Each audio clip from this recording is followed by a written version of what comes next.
We grew up closely. We didn't really have a choice. When no one to look after us, we looked after one another. When mom would leave us for days, we learned that we had each other.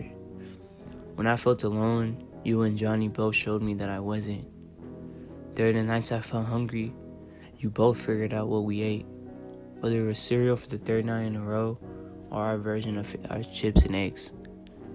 You would chop up some tortillas and put them in the sizzling oil. Those chips would hold us over to the next batch of food stamps. This was normal to us. We knew we weren't like the rest of the kids, but we never let that hold us back from being the happy ones that we were.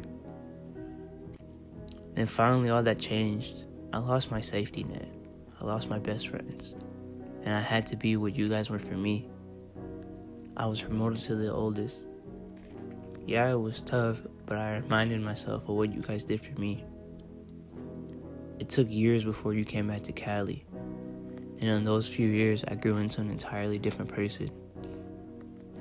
When I was finally able to give my sister a hug again, I remembered the little kids we once were. But the truth was that we weren't those kids anymore. We became young adults who did not want our past to still define us. We were tired of just being Martha's kids. Kim, you gave me hope that one day that we could be the people we needed when we were younger. Being able to rely on you was something I could not imagine at the time. So when it happened, I was filled with so much optimism. Now that we learned the lessons on our own, I look forward to learning new ones like we once did as kids. I am thankful for those events that kept us so close, though we went years without seeing each other.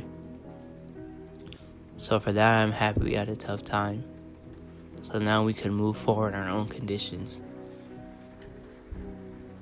For that, I love you guys.